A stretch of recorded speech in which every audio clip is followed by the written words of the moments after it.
Welcome to 25 Years of the X-Files. Introducing your host this morning, Candace Heath. MItch Pileggi.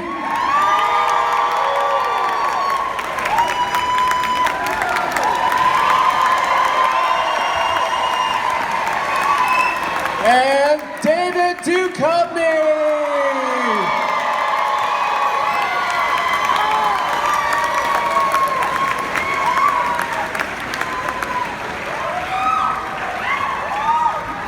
How's it going, AlienCon? Well, I just want to thank both of you so much for being here. Thank you. Happy Father's Day. So kicking off, it's been 25 years of the X-Files, 11 seasons, 218 episodes. Should fans consider this the end of the road?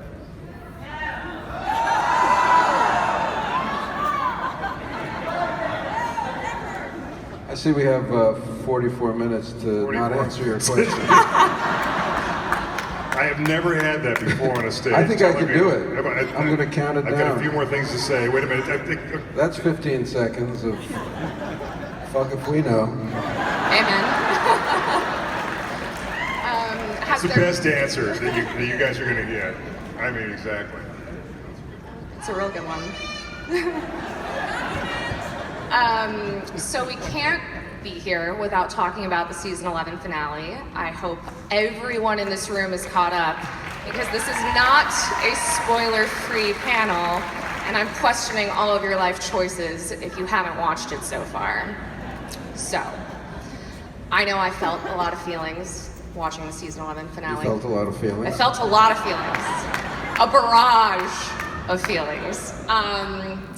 There's a lot of death, a lot of reveals, a lot of surprises. What were your respective first impressions of reading the script for the first time? The last episode? Yeah. I thought it was really good. I was very happy with it, and it's funny because the thing at the end, with Skinner under the car, I had said to Chris when we were in New York Comic-Con, I said when Jillian had announced that she wasn't doing it anymore, I said, well, let's kill Skinner. You said that? I did. I said we were walking back from the thing back to the hotel, and I've been saying that for years. I know you have, you bastard. And I said to Chris, okay, well, Jillian says she's not coming back. Let's have Skinner go out in a blaze of glory, doing something heroic, and die. And he goes, oh, I don't think I want to do that. And then he started thinking about it, I guess. And then I went back to the hotel and I immediately called him. I said, you know that thing about killing Skinner? Maybe not. Just in case. And it wasn't so heroic to get pinned under the car. It wasn't terribly heroic. You were expecting more like Willem Dafoe in, what was it? Yeah, right, exactly, Platoon. Like a Christ-like thing with your arms But out. no, I shoot Annabeth in the head and then run. So he felt a lot of feelings too. You felt a lot of feelings. Do you have any feelings, David? Yeah, I mean, I just thought it was a really good episode. I thought Chris did a great job directing it. It was jam-packed, with stuff. And the last scene that we did, we ended up shooting that at like 4 a.m, which was tough and cold out there. And we'd only gotten that scene, I think, earlier in the day or maybe the day before. We didn't have the scene because Chris had kept everybody in the dark, really. So Jillian and I didn't have that script until that day, and it was we were just concerned with making it as good as we wanted it to be with that short time kind of sitting with the material. So Chris has, given interviews where he said that he withheld the last few pages of the script from Jillian. He didn't specify you, though. Was it just her, or was it both of you? The big reveal at the end. Well, it was obviously both of us. Yeah. I mean, why would he keep from her and not me? The way that he said it in the interview was he was basically withholding the pregnancy reveal until the last minute. I guess he doesn't trust me to, not gossip. Jillian's pregnant. Yeah, I hear you. So Mitch, after 25 years of cleaning up Mulder and Scully's messes and Thank you. chasing them around. So how do you feel though now that your character wrapped up and? His character didn't wrap up. He's not dead. Well, see, that's the big question. Like, is he? Okay, here's the answer to that. If the show doesn't come back, if the show does come back, he's not dead. If the show doesn't come back, then it's up to your imaginations, which Chris does quite often with the show. He leaves it up to your imaginations. Come up with your own conclusions. So there you go. That's what you get. So Mulder had a pretty emotional journey in the final episode as well. The loss of one son, the gain of another child. We got to see him in a father role that we haven't really been able to see throughout all 11 seasons, in those few scenes with William. How do you feel about the way the finale sort of, gave your character all of that to deal with in the finale? It's a lot, it's a lot as an actor to try to fit all that into one episode. But, my feeling was that the show was never about those things anyway. It's not about Mulder being a father. It's not about Scully being a mother. For me, it was about, it's an action show. It's a thriller. It's a sci-fi show, and it's a drama. It's not a soap opera. So it's tough to try to fit those soap opera type elements in. Hey, there's one scene with your son. So it's a tough thing to do. You want to service it in a way that's real, but you can't go over the top like you might if you had a few other scenes to do it in. You can't really, it's a hard tone to strike, so I'm always kind of wary going into those scenes that I feel are more soap opera-like than realistic or whatever else we do. So I know you mentioned that it was 4 a.m. when you were filming on the finale. And I know you've had the opportunity to say goodbye to the show probably multiple times at this point, back at the season 9 finale and everything. What was it like saying goodbye this go round? I don't say goodbye. That's not my style. I don't know when things are over. I don't know when I'm gonna die. I should say goodbye every day. So I don't do that. Bye, Mitch. Yes. I miss you already. No, you don't. It's like, obviously 25 years later. It's like here we were. I say goodbye to the people. At the end of a season. Every season you say goodbye to the crew and you say goodbye to everybody that you work with. So it's but obviously this has been a show that to say goodbye to it is a waste of breath. As a fan, I think a lot of us were really looking forward to the William plotline during this season. It's been sort of lightly touched on the movie I Want to Believe and a little bit during season 10, but I know that a lot of fans out there were really excited to finally see William come to the screen, have a familial reunion with Mulder and Scully. Were either of you at all surprised at the characterization of William's character? What do you mean by characterization? He seemed like kind of a jerk. I didn't see that, did you? No?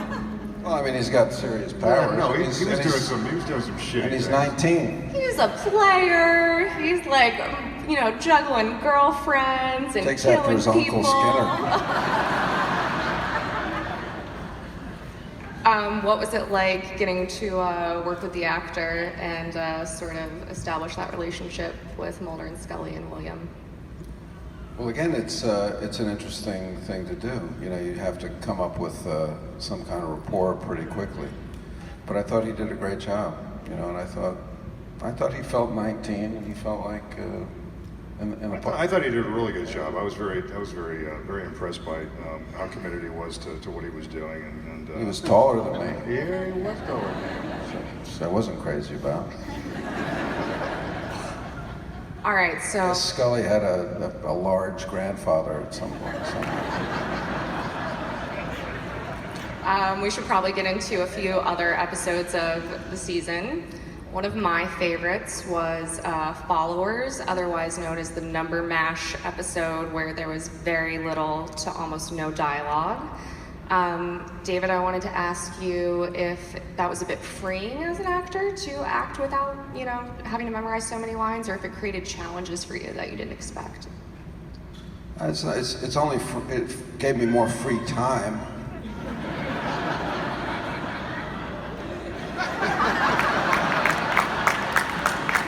Solid.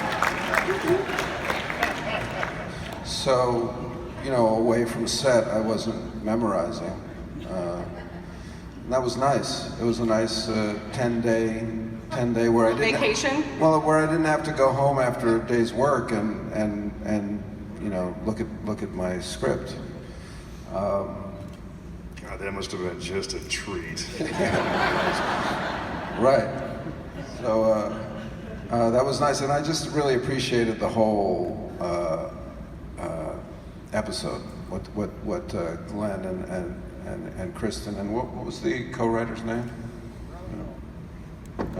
Anyway, what the writers and Glenn's wife Kristen and her co-writer and what Glenn Morgan, the director, were doing, and it was just really ballsy. I mean, to put on an hour of television on network TV that had 15, 20 lines of dialogue in it.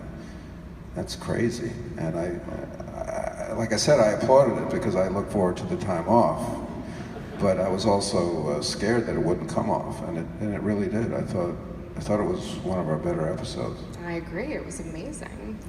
In that episode as well, there is a moment when Mulder and Scully are at a sushi restaurant, and Mulder is given the wrong order, and the only way to describe what Mulder receives on that plate, I guess you would call it a blobfish? I think that's the actual... Yeah, it would be a blobfish? No, it's the actual fish. Okay. Did you, my question is, did you eat it?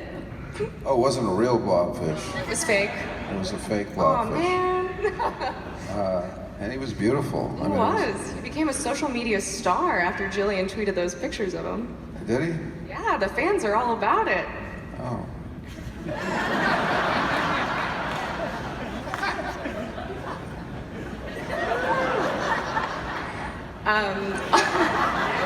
On that note, we've evolved over these 25 years. Social media is a huge thing now. I know Jillian supplied a lot of BTS content on her Instagram account. Has social media changed at all the way you guys experience filming the shows? I like to take the T out of BTS. Sounds about right. We didn't have any, when we started, we didn't have any. Yeah, we kind of did. There was like a little black hole that people would crawl into and talk about the show back then. I mean, it was so primitive, and I would sneak into the rooms and kind of just see what people were saying back then and drop a few bombs every once in a while. Social media, I quit social media. I'm done with it. Amen.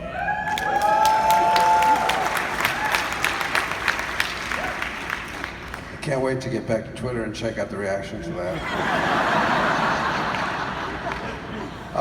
Don't tell me what they say. My feeling about the whole thing, and I don't think it'll be popular, but I feel like, I understand the connection with the fans, and I want that, and I think it's a beautiful thing. But I also think that what we're making is a mystery. We're making something that we want to be surprising and to be enjoyed for the first time, and the only first time you can get. Not the only time, you can go back and watch it, whatever, but not to know anything about it, not to be, and to me, that's always my kind of push and pull with social media or behind the scenes stuff. Is like, no, I want people to be surprised when they see that stupid fucking blobfish. And not like, oh, the blobfish is trending on blah, blah. So that's kind of my thing. So maybe I'm ornery, I don't know, but I like the magic. There's no mystery. I mean, there's no mystery. I like the magic of we're making this thing behind a curtain. You know, we're all working really hard to give you something that's going to be really entertaining and surprising. And now here it is. And now later we can talk about the blobfish or whatever. But that's kind of, it's old school, I guess. But forgive me. That's okay. So Mitch, Skinner finally, after all these years, got his backstory episode. What was your favorite part about getting to explore the history of this character you've played for so long? Well, there was some indication of his backstory in early seasons. I think season 2, One Breath. There was one episode that was numbers, like PF, what? SR 819. Yeah, that was was that something? I think it was. Yeah, I think that was something. Yeah. SR 819. But you guys, listen. You guys know so more about the show, much more about the show than we do. Believe me. What was the question? Your backstory episode. Yeah, how did you feel getting to explore a bit of the character's history? Well, like I said, there had been some indication of his past in an episode where Mulder's trying to resign and Skinner goes to him and says, "No, you can't, because I saw all this shit in Vietnam and this is what happens and you need to do this." That's the basis of the show right there. In case. But anyway, so when Gabe Rotter heard me whining to Chris in season 10 about there not being enough Skinner in the show, this thing popped into his head, that we need to do an episode where we show Skinner's backstory. So he wrote this episode. I was very happy with it. I thought he did a great job. Yeah, I thought it was a great episode. It was. Thank you. And Haley Joel was wonderful to work with, and Mitch did a great job, I thought, in that episode. It was really nice to see him. Yeah. To play a role like Skinner, I think, is rewarding, if I can speak for you, but it's also very difficult because maybe you get 2 or 3 scenes in an episode. And it's almost like what I was saying about playing the soap opera aspects of it. Like, Skinner is often having to play the exposition. He's often driving the story forward. It's not really about him, but Mitch is able to give hints of who the guy really is in those dry scenes. And so it was really, I think, a nice thing for him to be able to take center stage there and show the whole man. Thank you. Yeah, no, I mean it was a treat for me to be able to play that out and explain who he is, why he is the way he is, where he comes from, But who's the only writer that's given you a girlfriend though? Thank you. You're welcome. At the premiere, right? At the premiere. At the premiere. Well, also Avatar. Oh yeah. You gave me a whore. Oh my, guys. Right? Was that, that was your idea. That was your idea, but I don't know if it was mine. Howard wrote it. I completely don't remember. Speaking of Skinner's episode, The X-Files has attracted some amazing guest stars over the 11 seasons it was on air, and this season was no exception. We had Barbara Hershey and Brian Husky and Haley Joel Osment, Karen Conoval. Was there any guest stars that you particularly enjoyed working with or were looking forward to working with? Well, I think Barbara Hershey, I think she's a terrific actress, and we got to work at the beginning and the end of the season, so that was great. And I think Haley Joel Osment did a great job. Brian Husky, you mentioned him; he did a great job too. So I think all the guest stars kind of worked, and each episode that they come in and do is almost like a different show. Like obviously Brian's episode was tonally different from any other show that we did last year. So each time we come in, it's not easy for a guest star. You can't figure out the show that you're doing until you see the actual script. How'd you enjoy working on that Darren script? The one where Brian was in? No, I love Darren's scripts. I find them really challenging because it's just a different show. It's a different tone. It's a different world, but yet it's the same characters, and they have the same relationship to one another. So you've got to figure out how to switch that. You know, if it's a camera lens, just different focus of the same scene. So, in addition to guest stars that were on set, David, you and Jillian both had your kids appear in different episodes this season. What's it like having them on set? Is it stressful or exciting? Well, it's very, both. It was both. My daughter West came for just like the last couple days of the final episode. And I didn't accompany her to set to start her scene. She had 2 or 3 scenes, and I was in just one of them. So I just let her go alone, and she wanted to do it that way, and she did fantastic. And I just watched her. She did a great job. I know. I just watched her, and I was like, she's so much better than I was at your age. You know, just so natural, and I don't know how else. It's just great. Takes after her mother that way, I guess. So I have to roll out the big guns now. As a serious Mulder and Scully shipper, we got some really great stuff this season, including not 1 but 2 implied sex scenes for the, kind of the first time. But my question is, why no kiss, man? We went the whole season without one. Yes, I don't know. You're asking the wrong guy. Is there a reason that Chris, to your knowledge, shields? No. I don't know. Not about I'll that one. ask Chris. Okay. During the penultimate episode. You and I could. Well, that's a whole different show, man. Yeah. Why are we so conventional? It's a question for Chris. So in the penultimate episode, there was a scene where Mulder and Scully are in the church, and they're sort of talking about harmony and their future together. Are they together? Are they not together?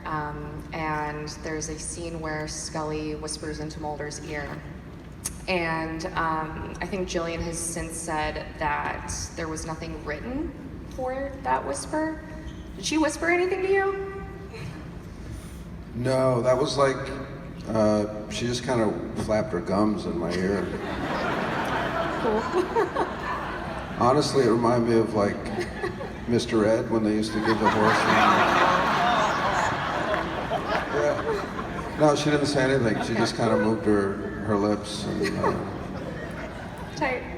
which I think was best, because otherwise... Well, fans were trying to lip read. They were like Oh, were they? convinced that they figured it Well, out. Can you see her lips? I mean, ish. She's pretty close. Yeah. Yeah, no, it was She just was like... going, oh, Wilbur.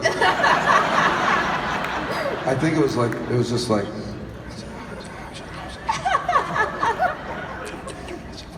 We got 22 minutes. Oh, God. Yeah, keep going. What she said was, the fish looks really good at lunch. That was take 1. And then she said, where's Mitch? I haven't seen him in weeks. Then she said, do I need a breath mint? And I think we only did 3 takes, and I think that was it. Amen. On the... And then we did 4 takes, and then she said, your ear smells kind of funny. That's all I got. During that scene, the way the trailer and the promo was cut leading into that episode, I think a lot of fans thought that scene and that whisper moment was going to be the Mulder and Scully kiss scene of the season. And yes, getting together, we're like, yeah, it's happening. The author has since implied, or the writer of the episode, that I think it was a woman. The church one? Maybe? I might be wrong. I think it was James Wong. Was it? I think so. There's been talk basically about there initially being a kiss written into that scene, and I was just wondering if it got taken out or if you know anything about that. Not that I know of. Okay. All You right. seem to be really grinding. I just that. really need to know. I gotta get my answers from you right now. Well, you can ask me later. I think Okay. they might be interested in other things. All right.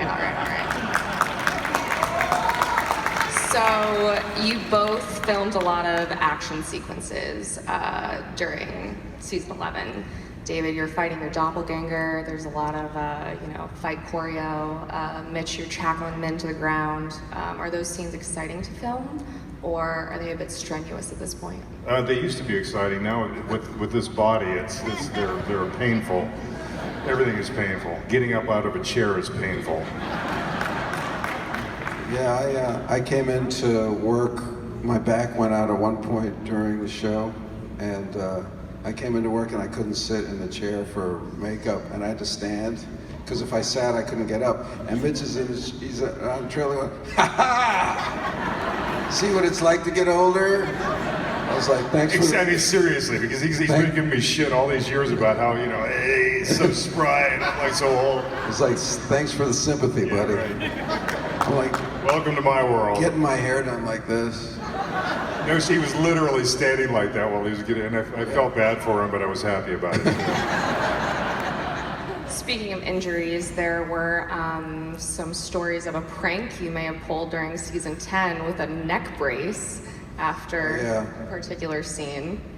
Yeah, Jillian backed the car into a pole at Riverview. Yeah, it's almost impossible to do. Unless it's Jillian. So it was not nothing, but it wasn't terrible. But it was it was a jolt, and it was really a jolt because where we were shooting there was nothing else. Like there was no traffic. So you just didn't expect to hit something, and it was. So the next morning I was driving in and I was like, oh. I thought if I put on a neck brace, then she's going to think that I hurt myself, and it should be funny. So that's what I did. But I'm not a good practical joker. I don't like practical jokes. So as soon as I just started laughing as soon as she came over and I gave away the game. So I'm assuming you didn't do anything to trigger this go around this season? Well, she didn't almost kill me this time. That's good. Appreciate it. So you've had to answer a lot of questions about the Mulder and Scully chemistry over the years. Does it feel different when you're working in a scene with Jillian in relation to other coworkers, or is that something that you think translates more on screen after the fact? No. I mean,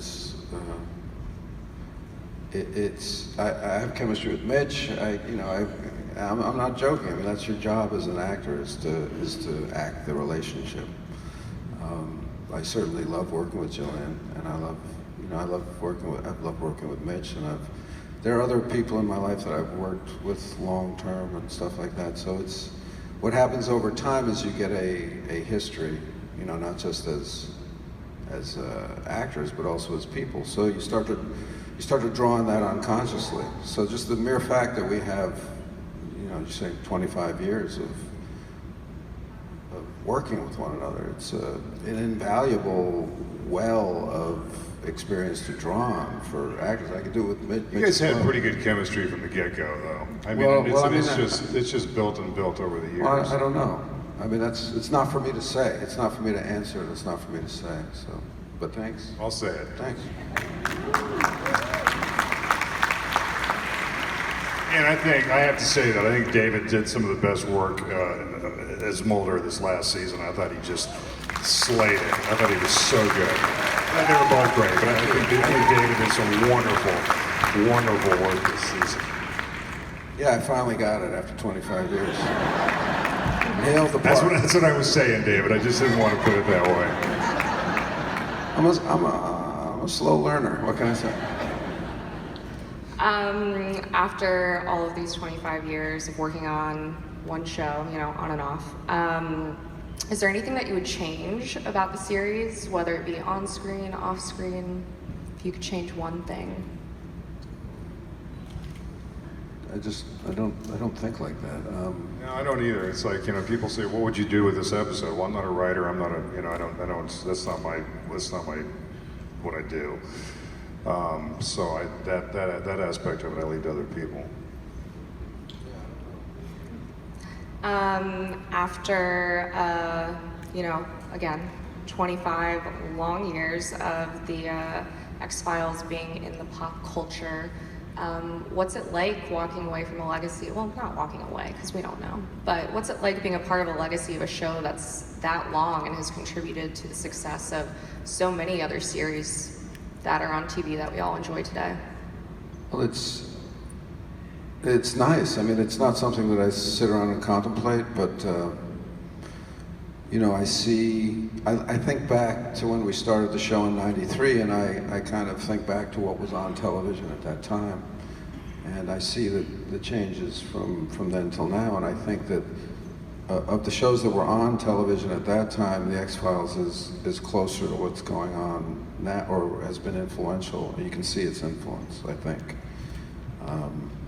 So that's gratifying, but again, I'm thinking of what's coming next more than I'm thinking about what was. Well, and the fact that the show has held up so well for 25 years, I'm seeing, when I do these things, I'm meeting 10-year-old kids who are binge watching the show. And that's pretty cool. I mean, it's like it still has that type of fandom. You have grandparents who turn their kids onto the show, parents who turn their kids onto the show, and so we've got like a third generation of fandom now. And that is extremely gratifying and very, very cool to be a part of that. Great, well thank you. I think we might have a little time for audience questions if anyone has some questions. We'll be setting up a mic here and over here, so line up.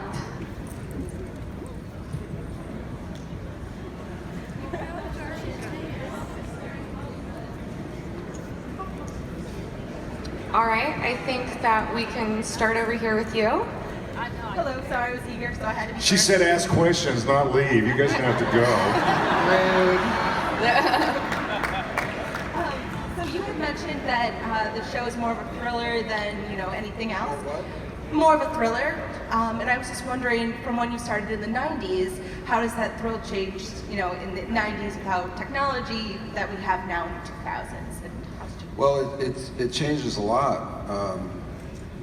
The biggest change for me, and this is funny more than a comment on technology or whatever, but I guess it was maybe in the third or fourth season, cell phones became pervasive. People had, in the first couple seasons, maybe there was that huge thing, right? So when Mulder and Scully got cell phones, it enabled David and Gillian to not have to be in every scene together. And it was really a lifesaver for our health, in that we didn't, she could have, when she was on the phone, I'd have time off. When I was on the phone, she would have time off. So it was actually an amazing thing. Like people talk about, oh, the cell phone. I think, saved my life. So in terms of technology, but I just think it makes any kind of investigative show, any kind of thriller different. You have to answer those questions technologically now. Yeah. Thanks. And we'll go over here now. Hi, David. Hi, Mitchell. Hi.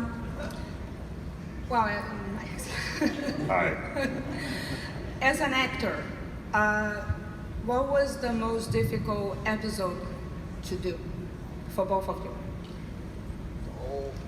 The whole season, the most difficult part as an actor? There was an episode where we had to have old age makeup on, and it was, I don't recommend it. I don't recommend it for anybody. That was difficult. Physically difficult. Mitch, you got It's always difficult. That would be my answer too. When Skinner had the nanotechnology and I had all that prosthetics. Prosthetics are a pain in the ass. They look great, and I'm glad we have them, but it's like I don't want them on me. But if you take But that I would out, say that similar to what you asked earlier, that Darren Morgan's episodes generally were the most difficult not in a bad way, actually in a good way. The most challenging because, yes, they were funny, but also they were very smart, and to strike the right, to be the Mulder in like a straight-ahead X-Files episode, as opposed to being the Mulder in a Darren Morgan episode, and being the same guy, because he's so different in those two different kinds of episodes. That to me is the hardest thing, and I always look forward to Darren's scripts so much because I love him as a writer, and I just wanted them to be so good that I put a lot of pressure on myself. So they were hard for me to film. I wanted them to be so great. So. And I finally got a taste of that because I badgered Darren into finally putting me into one of his episodes, and it was just one line, but he said okay. When we were shooting it, he goes, okay, you do the line how you think you would do it as Skinner, and then I'll tell you how it needs to be done. And so I did my Skinner take on it. He goes, okay, now, forget about that. He goes, make it huge, make it really, really big. And I was like going, oh, I don't know if I can do that. And he goes, it's just, and we did one take like that. And he goes, okay, do another one. It was even bigger. So what are they doing with Reggie? And it was like it was so odd for me to be doing that as the character of Skinner, and he goes, but it worked, so he knows what he's doing. But that's what David saw. It is hard. Even with one line, it was hard. So I can imagine for him doing whole episodes. But I think Darren is absolutely one of our best writers. Thanks so much. All right, we'll go over here. Hi. Hi. Okay, I'm not sure if you've actually watched all 11 seasons of your own show, but which one is your guys' favorite to watch? Not do, but actually, which one? Season or episode? Episode. Episode. Watch. Yeah. Did you watch all 11 seasons? Did you watch any of your own shows? I mean, at some point. Is it on Netflix? Actually, it's on Hulu, and I watch them every day. So we can still watch it? Okay. I think for me, the answer to that question is more personal, just in terms of the thing that I flashed on was to be able to direct for the first time. I was able to direct The Unnatural in the 6th season, so for me, that was such a wonderful experience, and the story was very resonant for me personally. So I think just to be given the opportunity to do that, with a story like that, with a show like this. I'm not saying that's my favorite episode. I'm just saying, like, for me personally, that was an important moment, and to be supported by the entire crew, by the actors, by the technical aspects of the show, as a neophyte director, and to be given the confidence to go on from there and to continue to direct was very important. And do you have a favorite? I'm a big fan of Home, but Clyde Bruckman's Final Repose is one of my, I really liked a lot. I thought Peter Boyle was absolutely That's true. amazing. I want to change my answer. I love the one of you guys, the Christmas episode with I want to change my answer. Thank you. All right, here you go. So you just touched on that episode, Home, season 4, I believe it was episode 2. Do you think it should come back and it should be on the screen again? Because, they banned it. No, they did. They did for a little bit, but it's been back on. Been back on? They caved. I think that was one of my favorites. It was macabre. And then my second So question. sick, wasn't it? Sorry, I know. And then my second question is, and I'm gonna be sick. Can I have you guys sign my shirt? I brought my own. Right now, I don't. David and Mitch have might be doing autographs later, so. Can you come by the table later Yeah. on and do that? Not All right, yet. thank you guys. Thank you. All right, down here. Hi.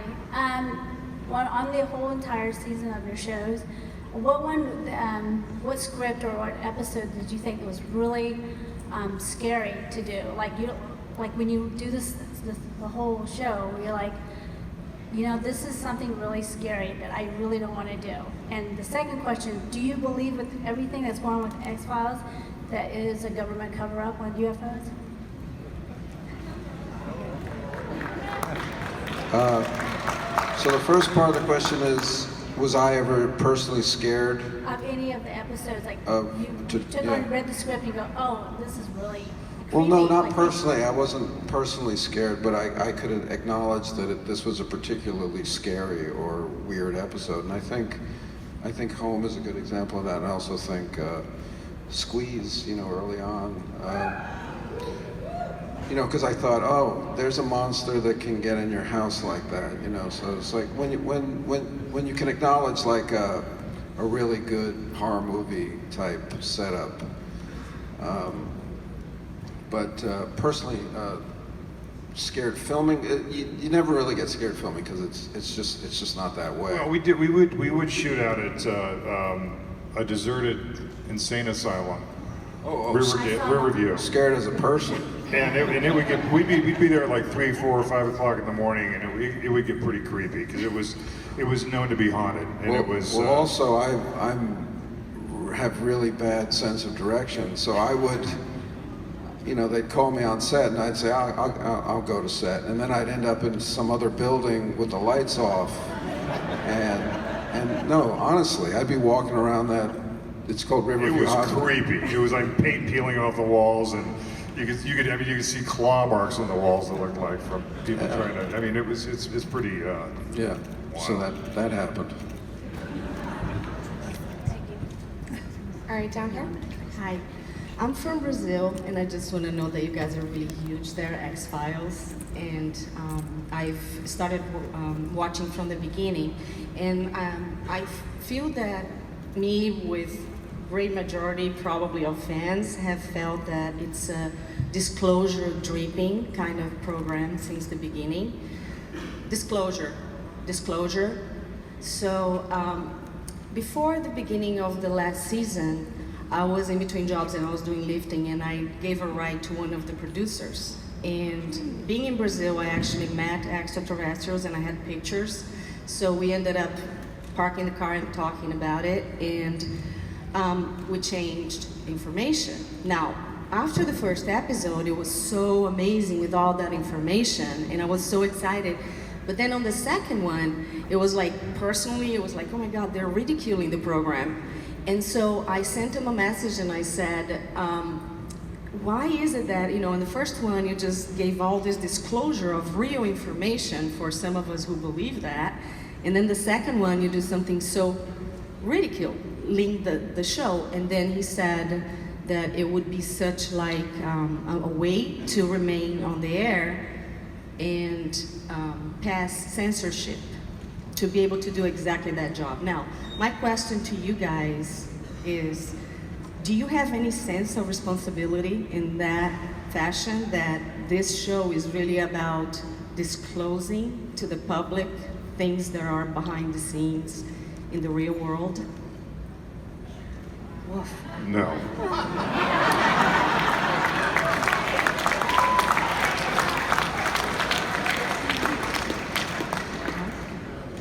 Down here. Hi, hello, this is for both you and David. So, when you think back on the show and like the earlier seasons and their stuff, are there moments, like episodes where you think back and you cringe and you're like, oh, why did I do that? Or like, you're just like that wasn't good, Are there any moments? Yes, but I'd love to know what you're thinking of. So what moment was it that stood out to you that was like that? Don't be shy. None of them. We'll just go with that. You and I are both pretty shitty criers on screen. We make ugly faces. Thank you. All right, down here. Hello. Thank you for coming. I want to ask you, these characters that you keep live in the X-Files, how was the process as actors to bring life to those characters after so many years, especially since between those years you've placed so many other characters? Thank you. Well, it's an interesting question to come back and do a guy that you've been doing for 25 years, and we all change as people, and yet the character doesn't. you know, so you're confronted with that mystery of like, how do I play this guy differently and yet have him remain the same character with the same concerns and the same feelings, really. So it's an interesting, you know, I can't really go into what I do is probably, it's not like something specific, it's more of a feeling. So I can't tell you what it is. I'm not being cagey, but it's certainly something it goes into the work. It's like, how do I want to ring the changes of what's gone on in life, just time passing? How do I portray that with this guy? Because this guy, when I first started playing him, was a lot younger and his energy was different. So what do I do? So it's a good question that has no answer. All right, guys. I think that absolutely, that's very valid. It's just we try to bring as much organic and make them as organic and bring as much reality to it as we possibly can. And you know, as David said, as we've grown older with these roles, I think that's just part of the natural process that we bring to it, and through our process, our acting process, whatever it may be, because there's a lot of different type of acting processes. So I also think we all get better, you know, at what we do, you know, in life. No, I'm not, honestly, thank you, but I'm not. Yeah, he was. So you're talking about 25 years of experience doing what one does, whether it's Mitch acting or me acting or Jillian acting or whatever, or the writer's writing or the director's directing. We've all gotten better. So the question is, how do we now attack the same character with what we know now about what we're doing as we become better craftsmen at what we do? Thank you. Yes. And on that note, guys, we are out of time. So I'd like to thank David and Mitch both for being here. And thank you all guys very for much. watching.